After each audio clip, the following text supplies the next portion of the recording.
watching at home. So this new park is coming to the city of Delano. It's 7 acres of fun, and they're inviting the community to really watch it unveil this weekend on a Saturday. But before we talk about this event, this is also where we find we have the whole crew here. We got Melody here, we got Adami here, and Larry Itliong's son there, Mr. John, joining us early this morning ahead of a busy weekend. Guys, thanks for being here. We do appreciate it. How are we doing, Mr. Adami? I'm doing really great. Remember, tomorrow at 11 o'clock, we're going to have the ribbon cutting ceremony.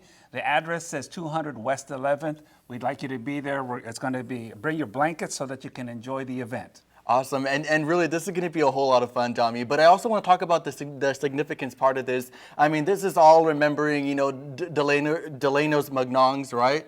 Delano Manongs, but that's okay. It's September 8th, 1965. Larry Itliong, I'm sorry, this is Johnny.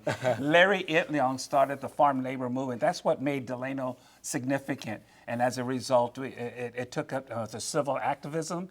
And Johnny's going to explain more about his dad, and I'll go ahead and explain more of what's going to happen at the event, okay? All righty, so, well, John, go ahead.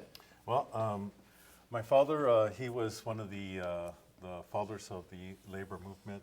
He came to the United States in 1929 and started his first labor strike in Monroe, Washington. And he was part of the beginning strikes in the 1930s.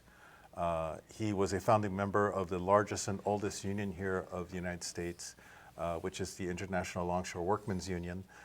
He also took part of CIO of AFL-CIO. He was a founding member of that too. And Ernest Managua, who founded CIO, took him under his wing and taught him everything he knows about unionizing. And you know, you also brought some significant items with us that were with you know, Mr. Yes. Itliong. Well, these flags right here, he had for many, many years. I mean, you can see that they are very old. These are historical artifacts. They were also used in the march from Delano to Sacramento. And, you know, that was a significant thing to help bring awareness of what was happening in Delano, the injustice of the farm workers not getting paid enough. Filipinos were always paid less.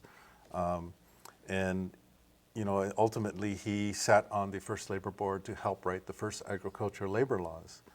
And because of that, it became our first labor laws. So every working person here in the United States, although he was not the only one, have been affected by my father's work. And what do you hope the Manongs community walks away with after attending this event? Well, with the knowledge of just that, how much that the Manong generation, along with others, helped feed the United States, and how poorly they were treated, and that even to today, you know, the farm laborers are still not held to the same standards as everybody else.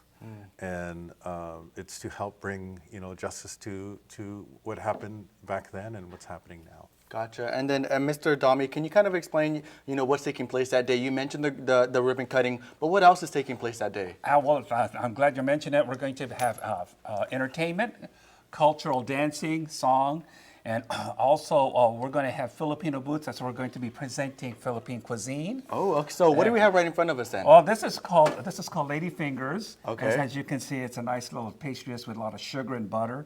This is just like a dinner roll, and this is kind of like a dinner roll with ubi in it. Huh? Pandesal. This is called pandesal, and this is called Lady Fingers.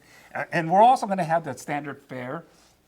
You know what? Pancit, lechon. We're going to have lumpia, and then, you know, well, yeah, anyway, it's something that's, we're going to have food booths, okay? Now, one more thing that's very important is that next to the park, we're going to have a building where we're going to have the exhibits where Johnny is going to present his dad, and we're also going to have another booth that's going to present the history of Filipinos in California.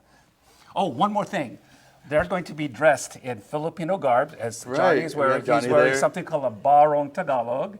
And then Melody over there is wearing something called a Filipiniana, or sometimes they call it a Maria Clara.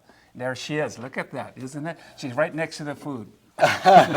So really, this all goes to show it really has been a really many months of work here Absolutely. with the committee, with the city. I mean, is there anything else that we should know ahead of this park's grand opening this weekend?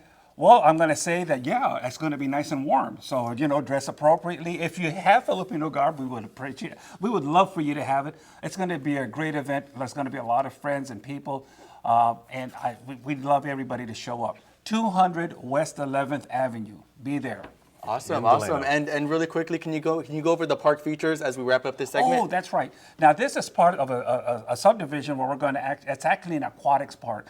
There's going to have swimming, slides, and There's a basketball court. Basketball court. We have Filipinos. We love basketball. And then there's going to be a larger area that's going to be used for walking, and it's a beautiful park in the city of Delano, and it's something that we really are. We also appreciate Larry, and that's why his name's going to be in Delano forever in that park. Awesome. And of course, John's going to be there as well. So you have a chance to meet him and really look over the different historical artifacts that he's going to be bringing with him at his exhibit there. So a lot to really unveil here. We're going to have all the details on our website at bakersfieldnow.com in case you're interested in attending. We're now reporting live here in Studio B. I'm Tony Salazar with Eyewitness News. Guys, back to you.